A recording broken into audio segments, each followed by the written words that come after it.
Chapitre 17. Le rocher de Sisyphe.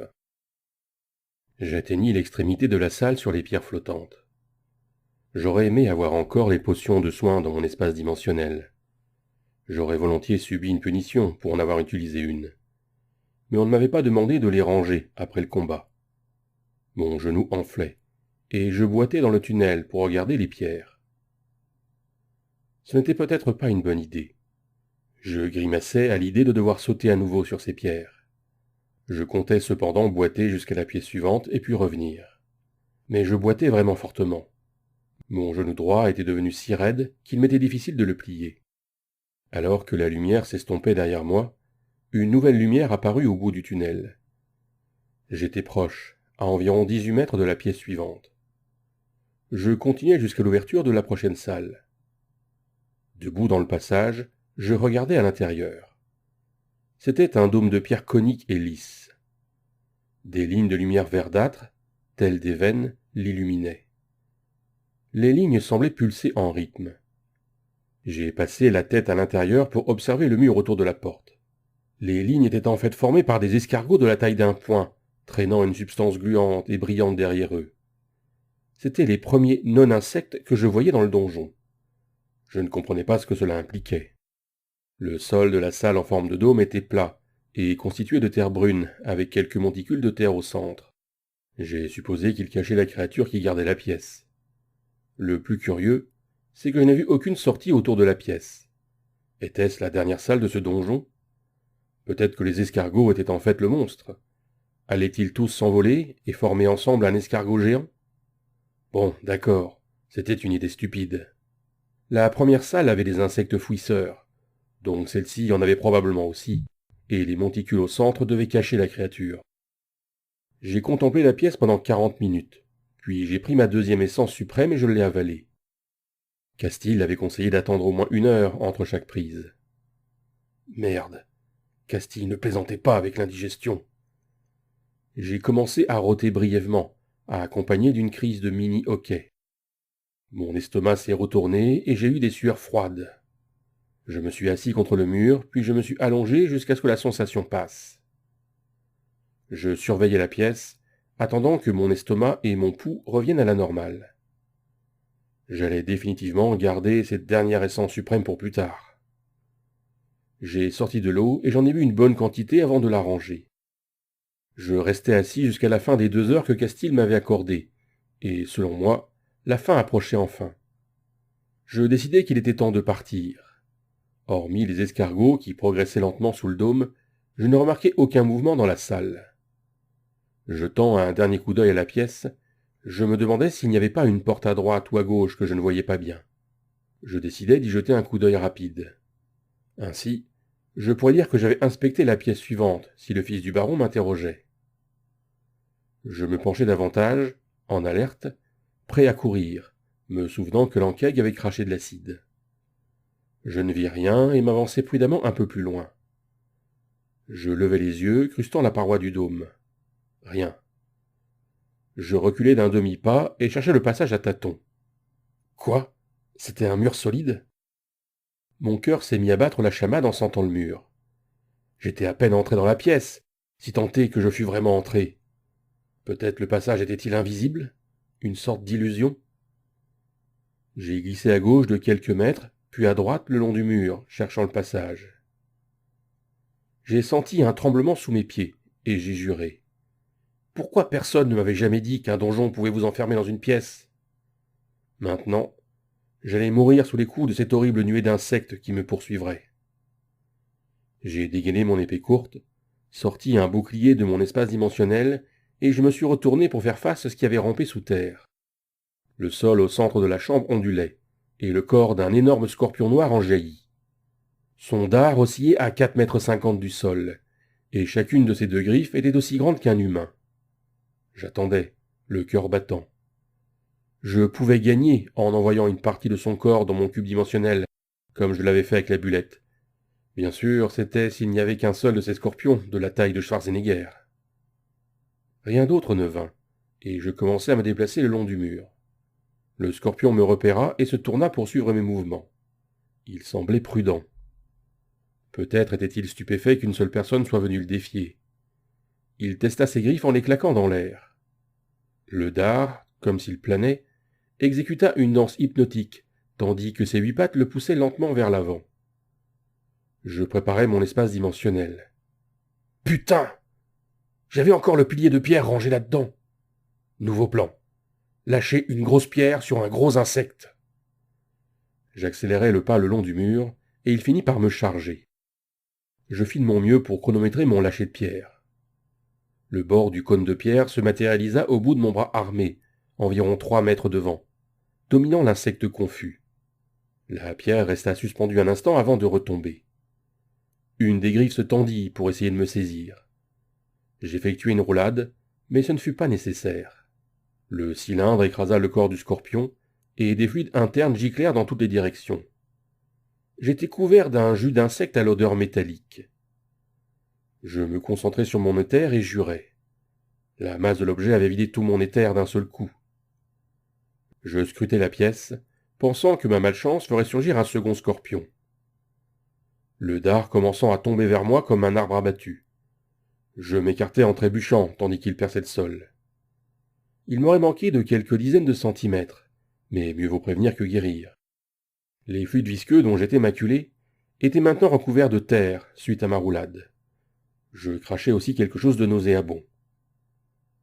Je fis lentement le tour de la pièce et trouvai un coffre en pierre de la taille d'une boîte à chaussures au centre. Je respirai, soulagé. Constantin avait dit que si le coffre de récompense apparaissait, c'était que toutes les menaces étaient écartées. Je baissai mon bouclier pour inspecter le coffre. La boîte ressemblait à celle que nous avions trouvée en vainquant les monstres précédents. Je me suis avancé prudemment devant le scorpion, regrettant de ne pas avoir un collecteur d'essence à utiliser sur lui. J'allais ouvrir le coffre quand je me suis souvenu que quelqu'un avait parlé de piège. J'ai donc utilisé la pointe de mon épée pour ouvrir le couvercle. Il y avait 20 pièces d'or brillantes et ce qui ressemblait à un pendentif. Une chaîne argentée était reliée à une pièce hexagonale en laiton.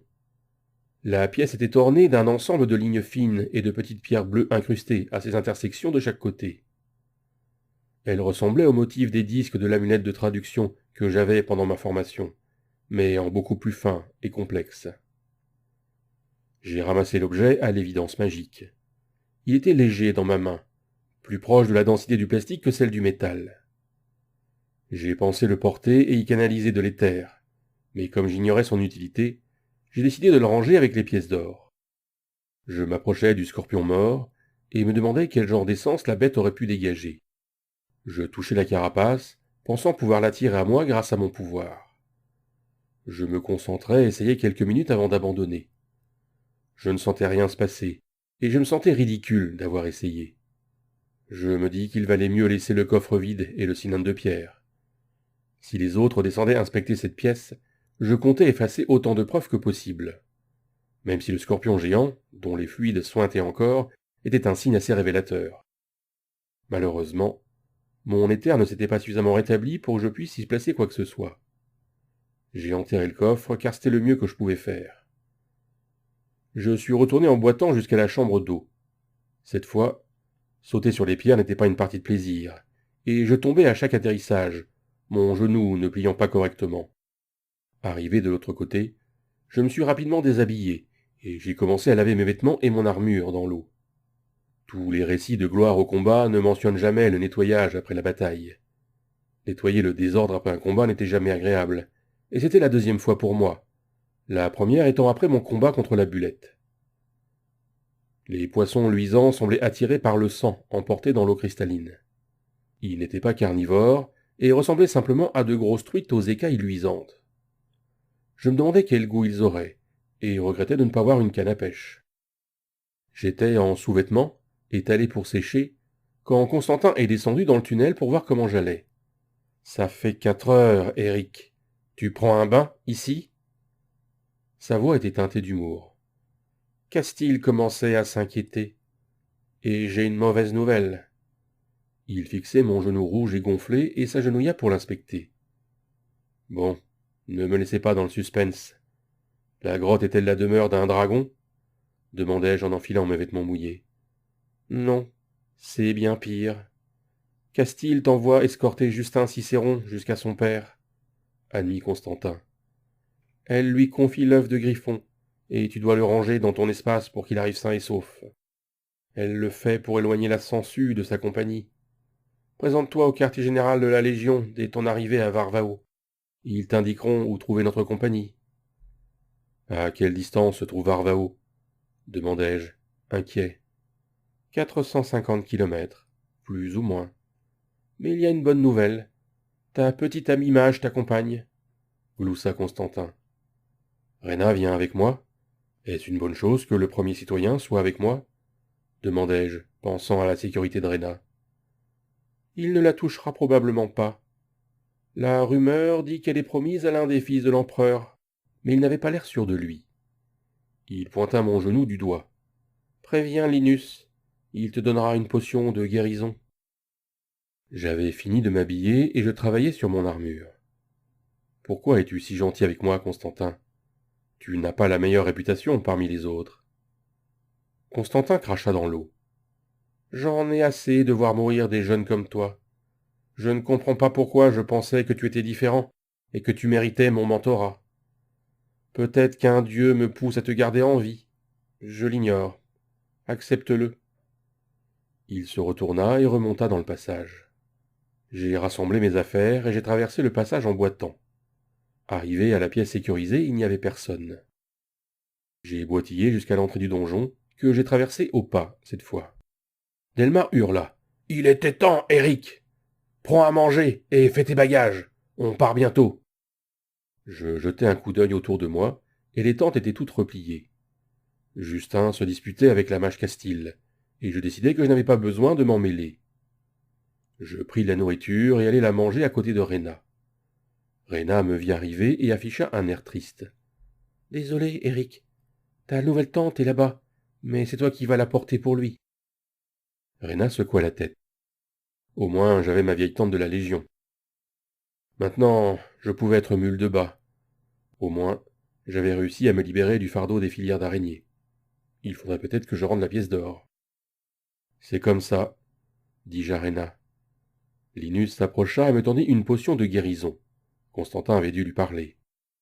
Je m'assis par terre à côté de Rhéna et bus la potion. C'était comme une sensation de chaleur qui se répandait dans mon corps et m'engourdissait. La chaleur augmentait autour de mon genou. Je sentais l'éther de la potion agir et le gonflement diminuer. Au bout de quelques minutes, je pouvais à nouveau plier le genou sans difficulté. J'avais déjà bénéficié de soins magiques prodigués par des mages. Là, c'était différent. Le soin du mage était concentré, tandis que cette potion ressemblait davantage à un essaim qui recouvrait mon corps avant de se concentrer sur la blessure. J'ai discuté un moment avec Rhéna, lui parlant du donjon. La mage Castille s'est finalement approchée avec Justin Cicéron, Firth et Wiley. Castille a dit « Quand nous serons de retour aux chevaux, vous trois escorterez le premier citoyen Cicéron et la mage Rhéna jusqu'à la ville. » J'avais beaucoup de questions, mais Castille a fait volte-face et est parti, visiblement de mauvaise humeur. Justin me tendit l'œuf de Griffon. « Mets-le dans ton espace, légionnaire !» Après que j'ai déposé l'œuf à sa place, il s'est rapidement éloigné. Je voyais les autres membres de la compagnie nous observer. Justin avait saisi leur récompense, et sa malveillance était palpable. Il me faudrait en savoir plus sur la place des premiers citoyens dans cet empire que je servais désormais. Et c'était quoi, la première légion? Wiley et Firth se sont approchés de moi. Le soldat le plus âgé, Firth, a dit « On dirait qu'on va encore te garder. » Bientôt, nous sommes tous sortis des montagnes et sommes retournés à nos chevaux.